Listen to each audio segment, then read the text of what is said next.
just need the time and place to come through.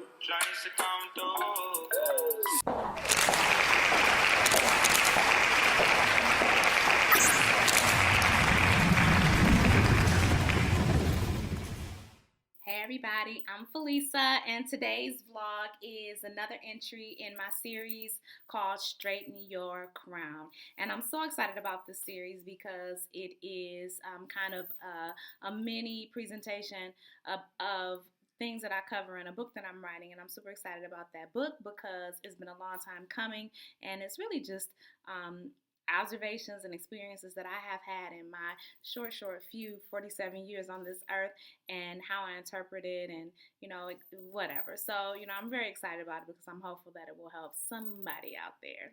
Anyway, here we go. So today's vlog is on divorce. And before I get started, I want to issue my disclaimer, which is these are my experiences, my observations, and my journey post-divorce, and it may or may not resonate with you, but I hope that it does. If in the eventuality that it does not resonate with you, I pray that you find your way on this journey that we call life and things work out for you. If it does resonate with you, then I still wish you joy, peace, and harmony on this journey that we call life, because eventually we all get to the place called there. Or at least we're supposed to. But anyway, here we go. So I've been divorced probably about, I don't even know how long. So whatever. I've been divorced since about 2002 and have been separated since 2001, I want to say. And it was not an easy decision to come to. Contrary to a lot of belief, I did not want to be divorced. I really wanted to try and save my marriage. I was heavily in the church, so there was a lot of stigma and taboo and shaming around that. Not necessarily from my church members, but just the way that you feel when you are going through a divorce, and the perception in the community as far as Christendom is concerned. It's not necessarily the best thing for you to go through. So there was some guilt and shame associated with that. Furthermore, coming from a divorced home myself, I didn't want to do that to my children. Like, I really wanted like the American dream, and the picket fence. I didn't care what color it was; it didn't have to be white. But I wanted the picket fence, and the children and the husband. I wanted the fairy tale, and my ex-husband used to tell me that all the time, that I wanted a fairy tale, and I did. And I thought that we could make that happen, and we could not.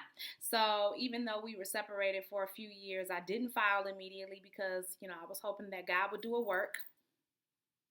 And about the time I got finished praying all that I possibly could pray, I was tired child, and I had to file for divorce. So anyway, we bring to when we were already separated, and we were at home living with my mom because we lost our house and we lost our car. And by we, I mean myself and my children. And it was difficult. Like, it was very, very difficult. And like I said, we lost our car.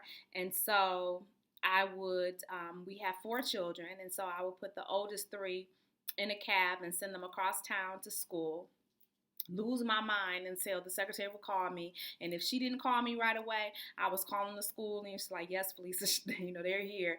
But I would be panicked because I'm putting my babies in a cab with this strange person and hoping that they get to where they need to get safely. Then after they got to school and I was satisfied that they were safe, I would put my baby girl in a stroller, and I would walk her, I think it was about 3 or 3.5 blocks to the daycare, drop her off. Then I would take a bus downtown. Then I would take another bus from downtown to my job. And I did that every day. And at the end of the day, do everything in reverse, pick up my children. And so it made for very long days, very tiring days. But that went on for probably about a year or so. I did not get child support from my ex-husband, at least not consistently, and it was not a whole lot. So it was hit or miss with that. And there were some months, some years where we didn't get anything. And so I realized very early on that I couldn't depend on that, and I wasn't going to depend on that. So what that meant was that I needed to make a game plan, and crying wasn't going to get it. You can cry. You can purge, but what you can't do is you can't sit there. I am a firm believer in crying. I'm probably one of the most emotional people that you will ever meet. I have a big heart and I cry a lot. I purge those feelings that I have so that I can function and I can be sane. But what I can't be is fragmented and disjointed, because my children couldn't do anything with a crazy mama. They couldn't do anything with a mama that couldn't function, and they couldn't do with anything with a mama who couldn't figure out what the next steps were that we need to take. So I keep telling y'all, get these journals, because Habakkuk makes it very clear. Write the vision, make it plain. He who reads it can run. I don't know what they're running for, but whatever. If you want to run, you can run. The point is, you have a goal and you have an end game to all of this. So whatever your hopes and dreams are, you need to write them down so that you know and have them in a concise area. Keep reading it. Keep visualizing it. Keep it before you so that you can have a point and a purpose to look forward to. That is so important. It is vital to your success. So what do you write? I don't know, girl, what you gonna write? Because you need to decide what is important to you. You need to decide what is on your radar, what makes sense for your life. For me, it was finishing my education. It was building my career. It was establishing my credit or reestablishing my credit. Child, my credit was so bad I couldn't even finance a pack of gum. Like, I was going to have to be on cash only terms, and I don't even know if I could afford to chew it because it was going to be so high as far as the rates were concerned. So, you know, it really put me in a position where I couldn't do anything. I couldn't go out and get a car. I couldn't go out and buy a house or even lease an apartment. So all of those factors were an issue. And I didn't want to live with my mother forever. It took me 7 years, though, to dig myself out of that hole. It took me 7 years to get in a position where I could actually buy a house. But I kept that in front of me. I wrote that every single year when I wrote down my goals, when I wrote down my plans for that year, put myself in a position to buy a house. What did that mean? That meant that I needed to work on my credit. What did that mean? I needed to pull my credit report. If you guys haven't seen your credit report, go to, you can get your free credit report. I think it's freecreditreport.com or annualcreditreport.com, something along those lines. Set yourself up with a credit monitoring service. I don't really want to recommend one because I think that you guys need to find that on your own. But I will say that Credit Karma is free. And no, I'm not getting any money for plugging that. I just use that service. Credit Sesame is another one, although I haven't been logged into that in a while, so I'm not quite sure if it's still a good service. But join and see. Anyway, there are a lot of Facebook groups that are devoted to wealth and prosperity and helping you to kind of formulate a plan. Join one of those. Those are free to join. But you need to know what your credit score is. And even if it's not the greatest, don't be depressed and don't despair, because there are ways that you can increase that and enhance that. And all of those resources that I just mentioned will help you do that. If you plan on finishing your education, you want to go back and earn a degree, do that. Do that for yourself, for no other reason than because you want to do that for yourself, because I think that that's a personal goal that you need to have if you want to do it. But if you can't get financial aid, do not despair. Community colleges exist because people can't really afford to go to college traditionally. Go one class at a time. Pay for it out of pocket. See if you can get on a payment plan. Honestly, one class at a time is better than no classes at a time. How many degrees will you earn going no time? I'll wait.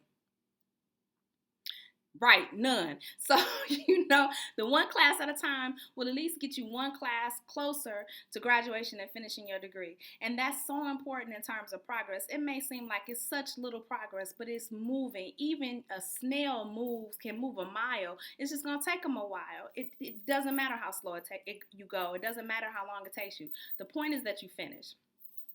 The next thing is, the one thing that I didn't do was that I was kind of closed and isolated because I didn't like people in my business like that. And I was ashamed a lot of times. Even though I didn't do anything wrong, I was just ashamed. And, like there's this one story, and one of my girlfriends, I called her because I was just so floored. But anyway, the long and short of it is, right after I separated, I went to Sam's Club, and I had my babies with me. Like I said, I have 4, like 1, 2, 3, 4, 2 boys, 2 girls. Anyway, so we go into Sam's Club, and I gave them all a little their shopping orders. So I told, the oldest ones, go get this, go get that. So the little ones, go get this. That was a way for them to, kind of feel like they were helping, and they kept them out of my hair and asking me for a whole bunch of stuff that I knew that we couldn't afford. So they went to go help. Anyway, so they were like, okay, mom. So they leave, and so the little guy that sits at the entrance of Sam's Club to kind of, I don't know, he looks at your membership card and you may enter. So those people.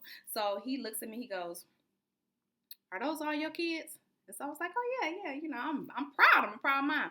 And he goes, "You got a lot of kids," and I was just so wounded because I never thought I promise I never considered that I got a lot of kids. I felt like some kind of like freak of nature, like I was some kind of sow that had a whole lot of piglets, and this was just too much. I wasn't supposed to have this many children. So I got depressed. I'm like, dang, I got a lot of kids.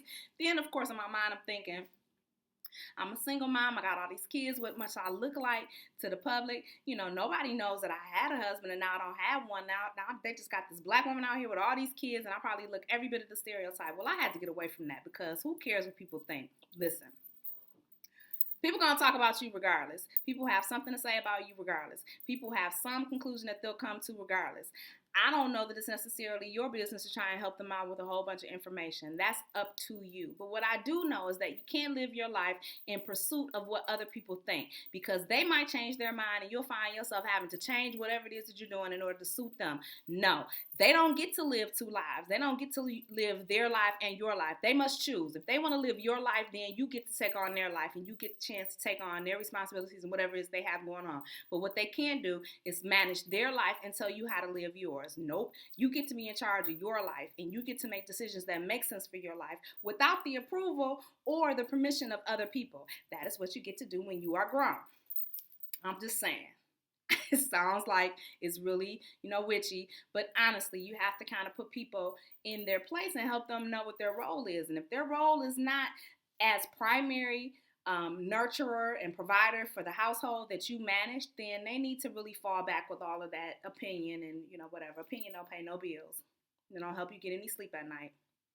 Do what you got to do, girl. But anyway, the last thing is, I want you to make sure that you are taking care of yourself. Self-care is so important. Self-involvement and self-preservation is so important. Your children can't do anything with a crazy, out of control, depressed, don't know where she's going, unfocused, unmotivated mama. So please make sure that you're taking care of yourself.